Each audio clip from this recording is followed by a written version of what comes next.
Eu queria começar, evidentemente, agradecendo muito a oportunidade de estar aqui, né, e queria dizer, especialmente celebrando os 50 anos das antigas colônias portuguesas, dos novos países africanos, e, sobretudo, essa celebração que é feita nesse espírito, né? Nós estamos aqui. A celebração ela está, acima de tudo, ativando uma leitura crítica do que foram esses anos, não é? Do que foi possível. 5 minutos já, está vendo? Olha o machismo. Eu estava só devolvendo para ela. Daqui a pouco você vai dizer que eu fui escolhida. Enfim, nós estamos aqui ativando o pensamento crítico, que eu penso que é a forma mais madura, né, e mais produtiva de celebrar um aniversário. Tratam-se, né, são 50 anos, não nos parece um pouco tempo, mas se nós pensarmos, né, que nós temos mais de 200 anos e continuamos nos defrontando com problemas básicos da sociedade brasileira, né, superamos muito pouco daquilo que vemos como problemas. Então, esses 50 anos são um tempo longo e são, ao mesmo tempo, um tempo muito curto, né? E eu digo isso exatamente para chamar a atenção para o perigo, né, dos juízos definitivos, sobretudo daquele juízo definitivo que acaba por resgatar um tempo, né, completamente que devia ter sido completamente condenado ao esquecimento, que é o período colonial, né?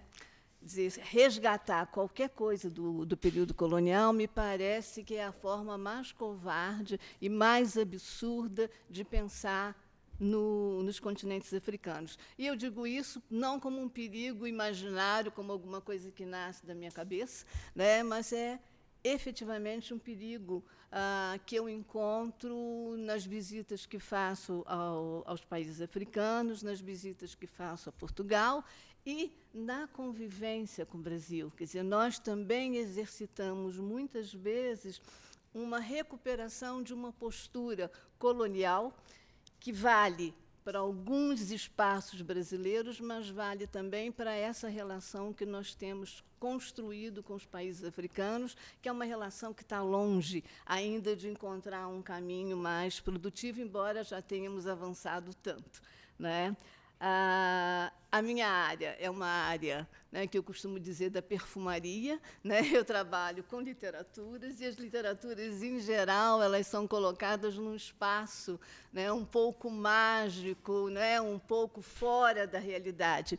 E eu diria que, no caso dos países africanos de língua portuguesa, né, se há uma coisa séria, é a literatura, né? Se há alguma coisa onde...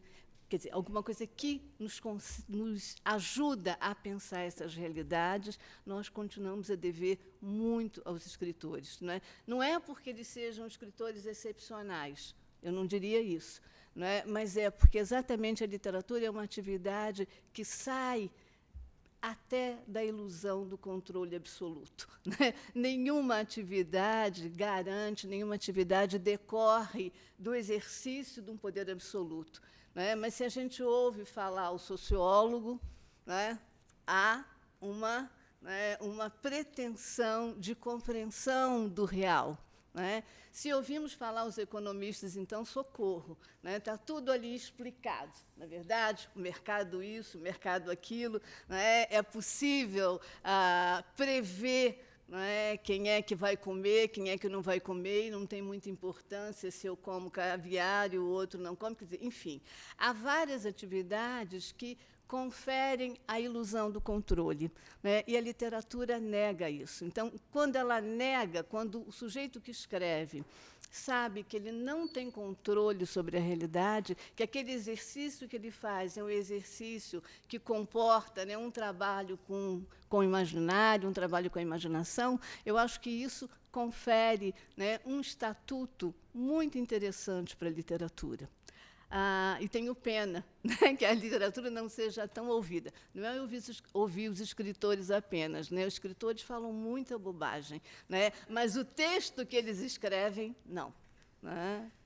Bom, então, eu penso que, nesse momento, a grande coisa que a gente pode celebrar quando se refere aos 50 anos das independências, é exatamente a possibilidade que esses países têm de hoje apresentar uma visão crítica de si próprio, tá? Coisa que era absolutamente negada, não é, até 1975.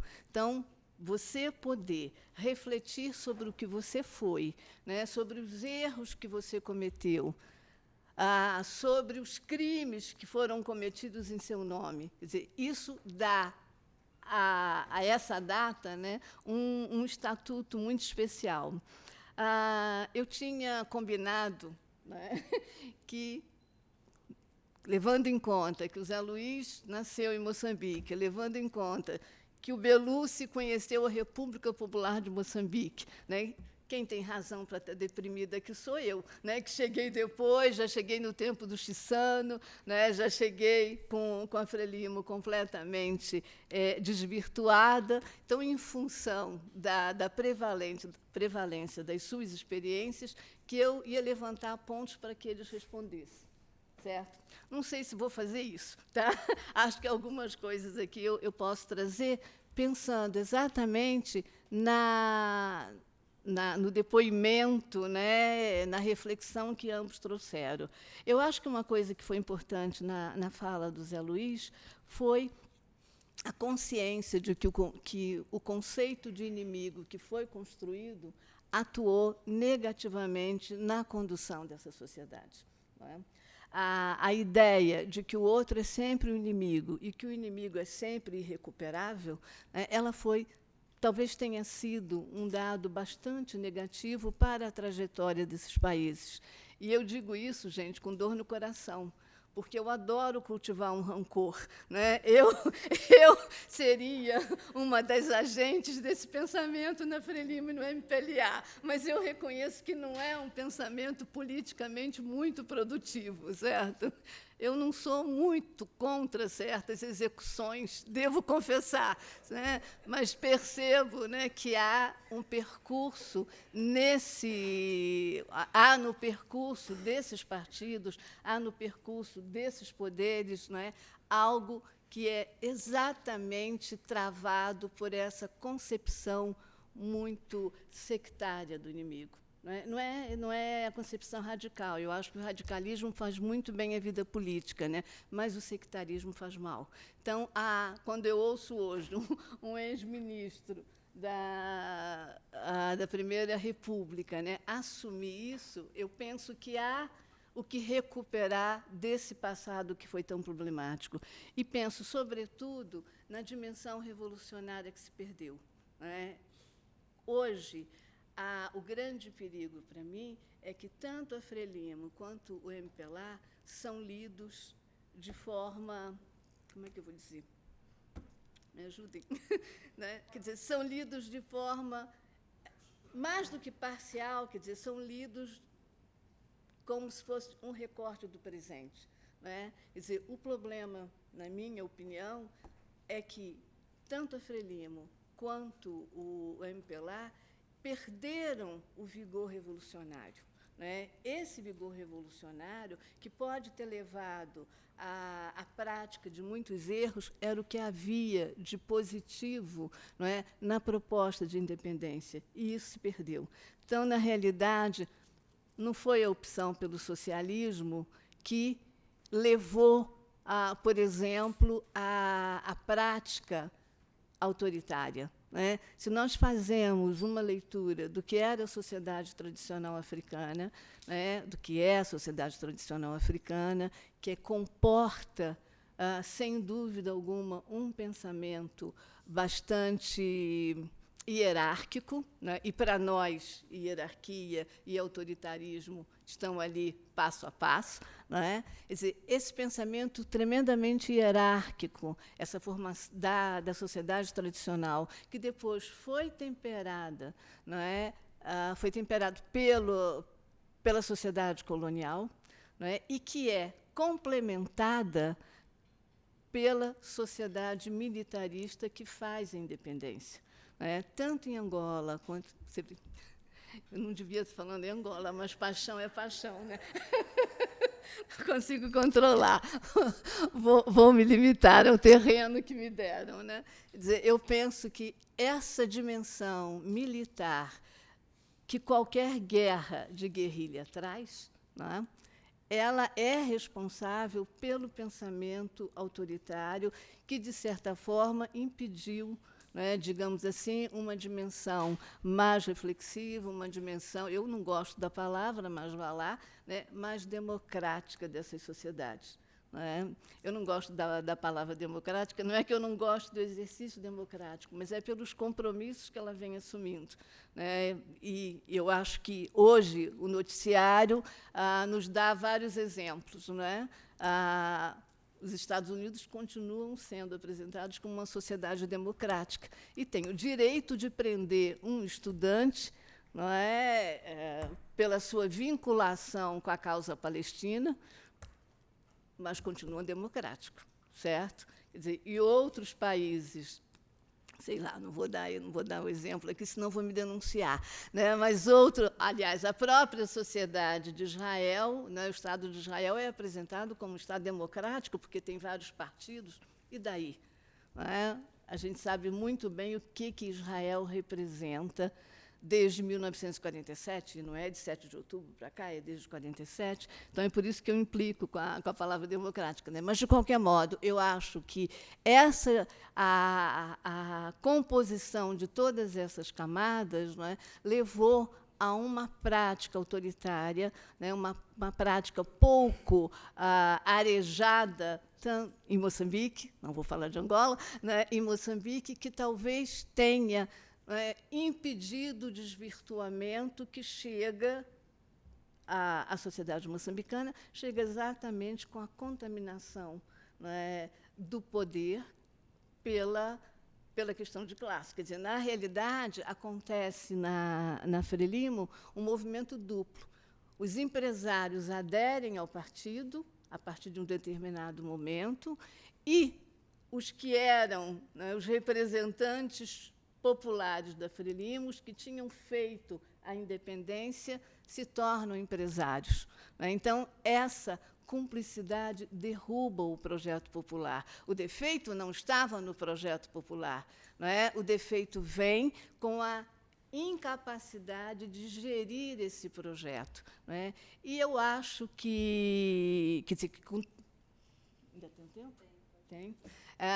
Independentemente, né, ou independentemente não, a despeito de tantos erros, nós temos que considerar que, se nós transformamos o que foi a luta revolucionária em terra arrasada, o que vai restar? Né? Se nós acabamos com a ideia de um partido, digamos, de um movimento, né, efetivamente comprometido, que, inclusive, permitiu fazer a independência, o que fica? Né? Pode ficar exatamente a nostalgia colonial. A ideia de que essa independência ela já nasce com um selo negativo e de que, talvez, não é, o melhor tivesse sido continuar a parte do Império Colonial Português. Eu acho que esse é um perigo que eu tenho visto, não é, em muitos textos, e aí eu devo dizer, inclusive em muitos textos literários. Quer dizer, nós também encontramos na literatura alguns compromissos que vão barrando esse olhar. Né? E também na crítica literária. Quer dizer, muitas vezes o que nós lemos, né, é que as literaturas nesses países foram comprometidas com a ideia de um poder único. Eu discordo. Né? Eu discordo quando lembro, por exemplo, de um romance como o Mayombe, do Pepe Tela, né, em que já vinha ali insinuada a possibilidade, né, de desvirtuamento do poder popular, do poder que ainda se ia construir. Né? Mais radicalmente ainda, num livro chamado Nós, os do Maculusso, do Luandino Vieira, né, em que eu já tenho uma ideia muito mais forte, né, mas muito mais forte mesmo, de que uma luta um terreno, né, e ele está falando de Luanda, mas um território tão contaminado pelo sangue de tantas mortes, de tantos combates, né, não ia dar boa coisa, né? E eu acho muito impressionante, porque isso atesta uma dimensão da literatura que eu não vejo em outras linguagens, não é? Que é a dimensão antecipatória. Quer dizer, a literatura ela funciona, muitas vezes, não como um farol, como dizem, mas ela funciona como uma antena, né? Ela é capaz de captar aquilo que ainda está no ar. E o Pepetela fez isso, e o Luandino fez isso, e os dois eram ligados ao MPLA, né? Os dois participaram da República de uma forma entusiasmada nos primeiros anos, e os dois, em seus textos literários, já tinham alertado para alguns perigos, né? Por isso é que eu falei, se o poder ouvisse mais a literatura do que os escritores, né, talvez pudesse compreender melhor, né, o que se passa. Então, eu acho que hoje nós podemos celebrar, sim, a ideia de que tanto Moçambique quanto Angola, a despeito, né, dessa estrada, né, tão pedregosa, já oferecem aos seus cidadãos a possibilidade de uma autorreflexão, né, que é fundamental para levar as coisas para diante, né? Não há motivo para otimismo, mas não há motivo para otimismo em nenhum lugar, não é? Não há motivo. Quer dizer, nós, brasileiros, temos motivo para estarmos otimistas? Não, não é? Não temos. Embora tenhamos melhorado muito, embora tenhamos afastado, né, temporariamente um monstro maior, mas não temos motivo para otimismo. A Europa tem motivo para otimismo? Não tem. Não é? Não há possibilidade de nós imaginarmos um mundo melhor pensando naquilo que está acontecendo nesse momento em várias partes do planeta, né? Bom, e a África tem motivo para otimismo? Eu acho que tem, né? Não pelo que está acontecendo, mas pelo que foi afastado, né? Pela possibilidade de celebrar, nesses 50 anos, não a vitória sobre o mal, né? Mas a capacidade de observar o mal de frente a frente. Quer dizer, eu acho que o que a África, o que os países africanos, né, que foram colonizados por Portugal e que completam 50 anos, né, com o caso particular da Guiné-Bissau, mas eu acho que esses países eles têm algo a celebrar, sim, né? Eles têm a celebrar a possibilidade de terem construído em 50 anos aquilo que outros espaços levaram muito mais tempo. E a possibilidade de colocar em questão, né? Eu acho que é uma coisa extraordinária, né? 50 anos parece muito tempo para nós, né? Mas se nós pensarmos que nós do Brasil temos 200 anos, né? E continuamos a braços com a construção de uma sociedade melhor, eu acho que esses países africanos, com todos os perigos, né, há algo que eles conquistaram com menos tempo do que nós, que é a capacidade de olhar para si próprios e se pensarem de outra forma, né? Eu acho que isso não é algo dispensável, certo? Bom, falei menos do que os homens, está vendo? Só para desmentir o estereótipo, não. Só para desmentir o estereótipo, né? Falei menos do que eles. E eu queria... posso fazer duas perguntas, uma para cada um, assim, aproveitando a cumplicidade feminina? Eu queria pedir para o Belucci, né, para além do seu depoimento, eu queria que você exercitasse agora um olhar prospectivo.